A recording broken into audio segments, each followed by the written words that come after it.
Sewlush, easy projects fully explained. Plastic storage bag with zip. Hello, I'm Christine from Sewlush, and I thought I'd talk today about pouches. I have a few of these pouches that I use for containing my sewing equipment.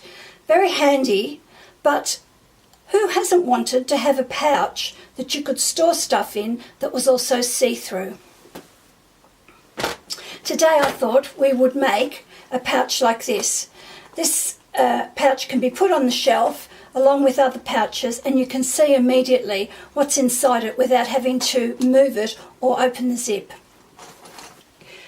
I'll put all of the measurements for the pouch at the bottom of this tutorial. The measurements will be in centimetres and in inches. But this is what you're going to need. You're going to need some plastic.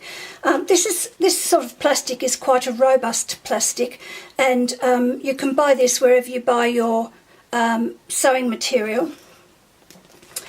Packaging plastic isn't really quite strong enough. Occasionally you can get something like bedding in quite robust plastic, but generally speaking you need to buy the stuff on the roll. And then you can get some bias binding. I'm using wide bias binding. You don't have to use it as wide as this, but it does need to be reasonably wide.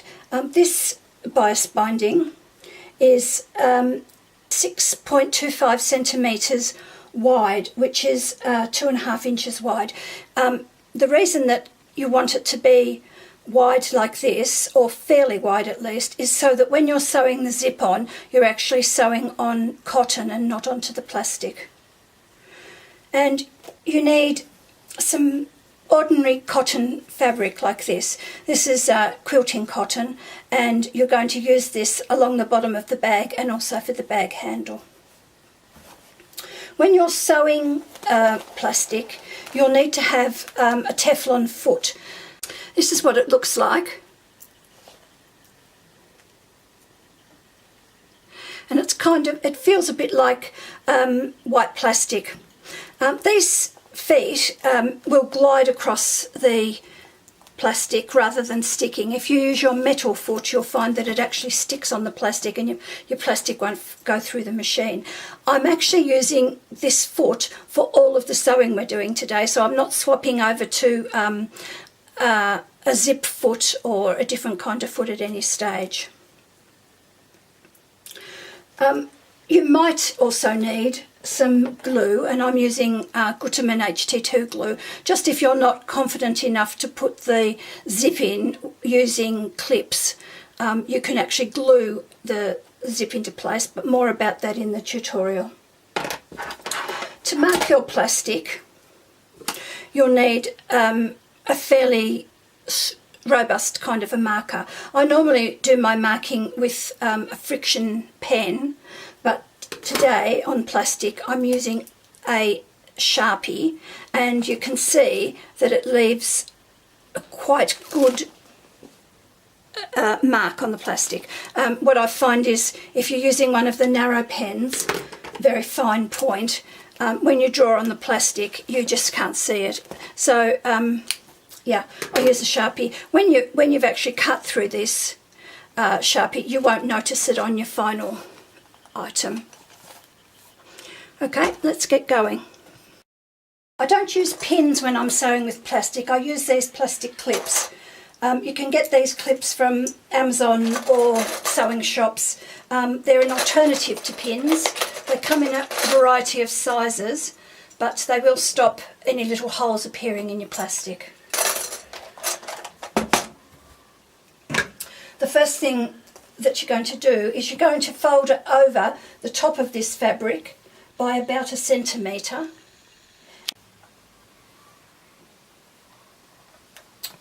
You're going to iron it into place.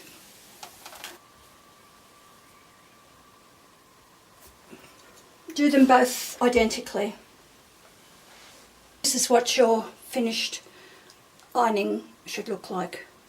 And you're going to take one of these plastic pieces, and you're going to place your cotton piece on the bottom of the plastic so that it overhangs by about 1 centimetre.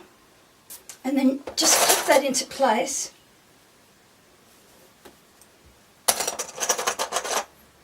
And that's what it looks like on the other side.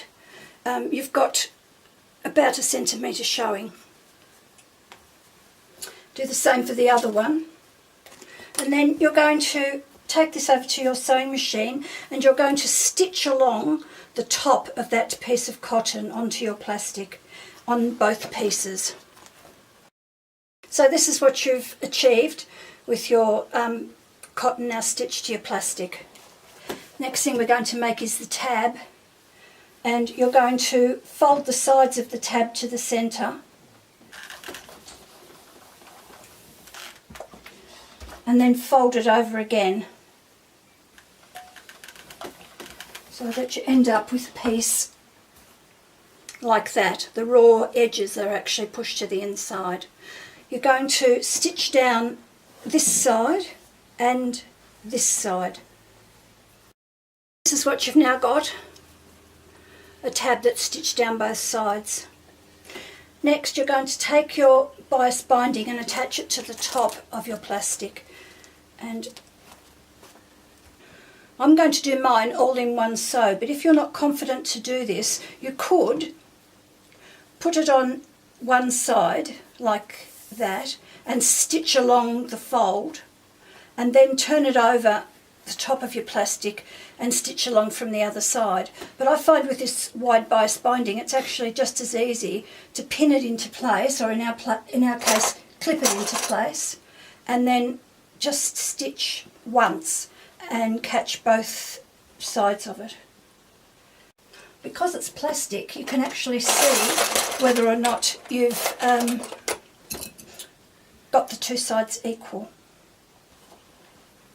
You will find that the bias binding overlaps a tiny bit with the plastic, and that's to ensure that you're actually covering all of the plastic with the bias binding. And you can just trim that little extra bit off when you've sewn it in. Okay, then you're going to stitch along the edge of the bias binding, just catching both the front and the back at the same time. You can see how my bias binding overlaps the plastic here, and I'm just going to snip that off. And the same on the other one.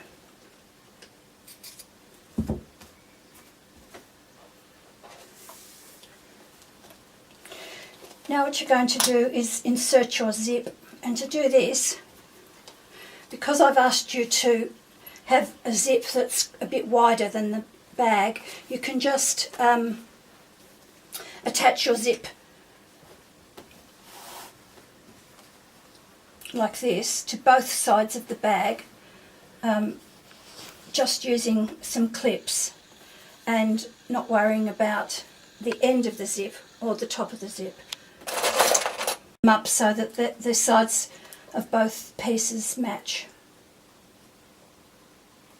If you're not a confident sewer, and this seems a bit daunting to you, I can suggest using some glue. This is HT2 Gutermann glue. It's the best glue that I find for fabric projects.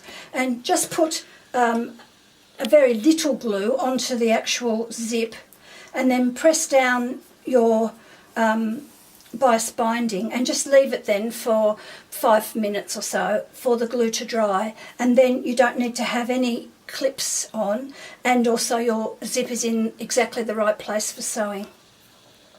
Right, so once you've got this clipped into place, you're going to go over to your machine and stitch down both sides.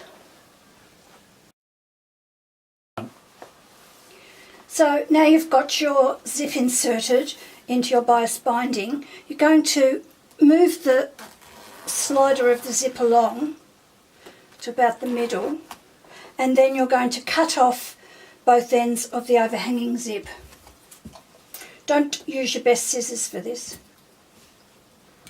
Then you just fold your two pieces of plastic so that they're facing each other with the cotton on the bottom, right sides together. Before we start to stitch this, we're going to make sure that our tab is in the right place. Put your tab in between the two pieces of plastic, fairly close to the top, and I'll tell you how far mine is from the top.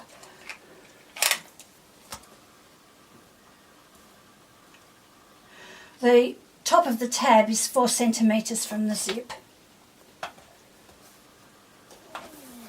And now what you're going to do is you're going to backstitch here and then stitch all the way down the side of your plastic on both sides, and then across the bottom, following the gap that's left at the bottom. So on the bottom you'll only be stitching the fabric and not the plastic.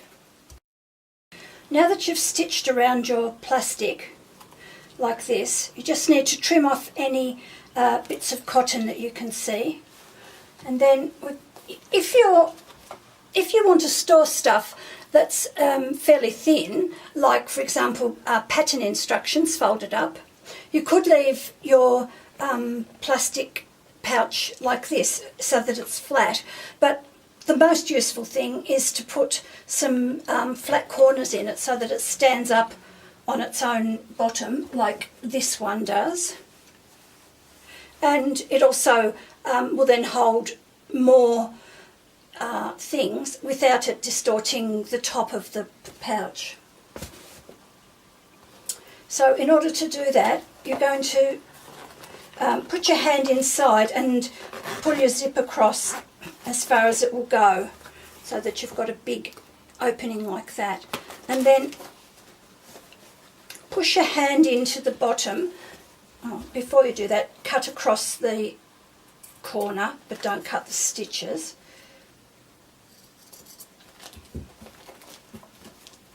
And then push your hand into the bottom, right into the corner, and fold the sides flat and the seam across the bottom flat, and then push the two seams together so that you've got a shape like an arrowhead.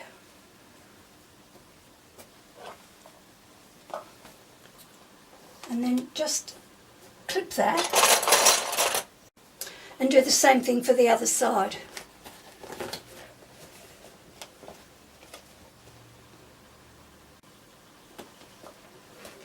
So now you've got it looking like that, and now you can see how that flat bottom's going to work. And you're going to stitch it now. You will see you've got some guidelines for this stitching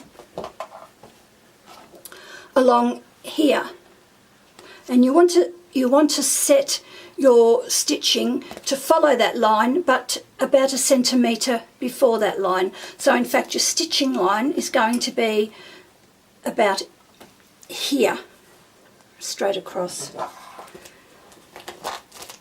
That's 2.75 centimetres from the point of the corner that seam is going to go across there. You're going to do the same thing for the other side, straight across there.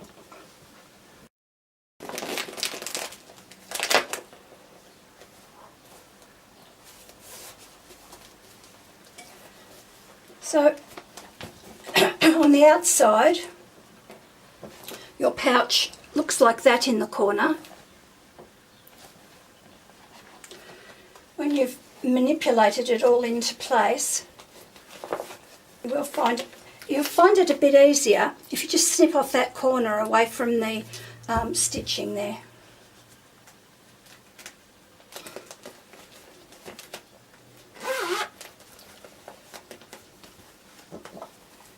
So that's it. It's a plastic pouch ready for you now to put all your things in.